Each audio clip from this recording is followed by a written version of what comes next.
Assalamualaikum warahmatullahi wabarakatuh. Perkenalkan, nama saya Novel Mulyani, NPM saya 10221177, kelas C3, Prodi S1 Akuntansi, Universitas Teknologi Digital. Di sini saya membuat video ini untuk memenuhi tugas evaluasi tengah semester manajemen keuangan. Di sini saya ingin menjelaskan mengenai laporan keuangan. Laporan keuangan banyak berisi informasi yang berguna untuk membantu manajer dalam menilai kekuatan dan kelemahan suatu perusahaan, serta mengukur dampak yang diharapkan dari berbagai proposal. Yang pertama yaitu menetapkan segala sesuatu dalam perspektifnya. Akuntansi adalah bahasa dasar bisnis sehingga setiap orang yang berkecimpung dalam dunia bisnis harus memerlukan pengetahuan yang baik tentang akuntansi. Akuntansi digunakan untuk mencatat nilai. Yang kedua yaitu laporan keuangan dan laporan-laporan lainnya. Laporan tahunan atau annual report adalah laporan paling penting yang dikeluarkan oleh perusahaan kepada pemegang saham dan terdiri atas dua jenis informasi. Yang pertama yaitu bagian verbal yang disajikan sebagai surat dari direktur utama yang menjelaskan hasil operasi perusahaan selama tahun lalu dan membahas perkembangan baru yang akan mempengaruhi kegiatan operasional perusahaan pada masa mendatang. Yang kedua, yaitu laporan tahunan yang memberikan 4 laporan dasar keuangan. Yang pertama yaitu laporan posisi keuangan yang menunjukkan aset apa yang dimiliki oleh perusahaan dan siapa yang memiliki hak atas aset tersebut. Selain itu, adapun gambaran laporan posisi keuangan, yaitu aset sama dengan liabilitas ditambah ekuitas. Dapat kita lihat bahwa di sisi sebelah kanan terdapat aset. Aset terbagi menjadi dua, yaitu aset lancar dan aset jangka panjang. Aset lancar yaitu berupa kas dan setara kas, piutang, lalu persediaan.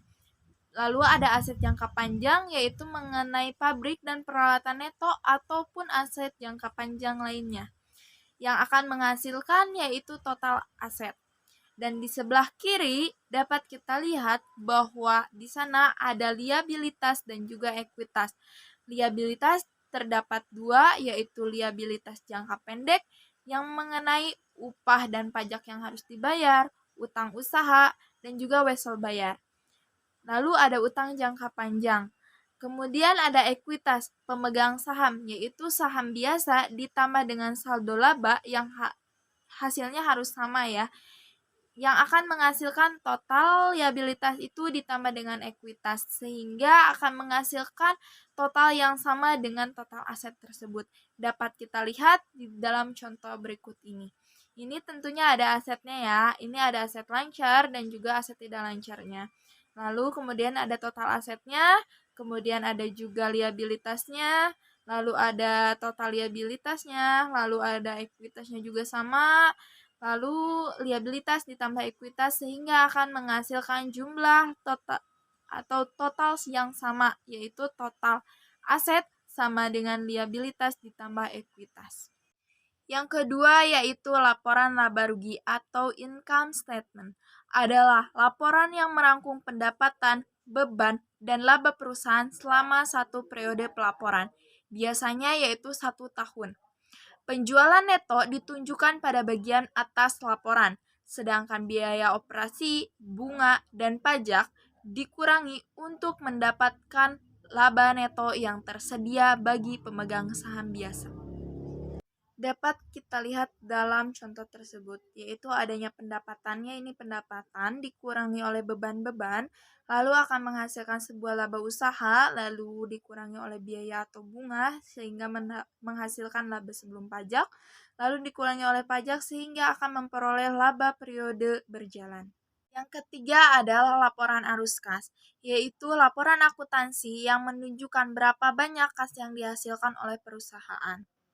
Terdapat 4, yaitu adanya kegiatan operasional, ada aktivitas investasi jangka panjang, lalu ada aktivitas pendanaan dan juga ringkasan. Dapat kita lihat di contoh sebagai berikut ya. Ini ada kegiatan operasinya ada, lalu investasi jangka panjangnya juga, terus ada aktivitas pendanaannya juga, terus ada juga rangkumannya atau ringkasannya, yaitu berupa perubahan pada kas dan setara kas sepanjang tahun.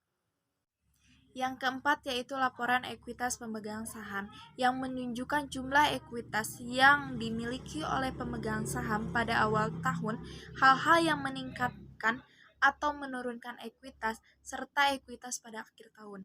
Dapat kita lihat di contoh tersebut ya, bahwa ini ada di awal tahunnya berapa, sahamnya berapa, sehingga akan dapat kita lihat bahwa perubahannya di tahun-tahunnya. Sekian presentasi dari saya mengenai laporan keuangan. Mohon maaf apabila ada kesalahan. Wabillahi taufiq wal hidayah. Wassalamualaikum warahmatullahi wabarakatuh.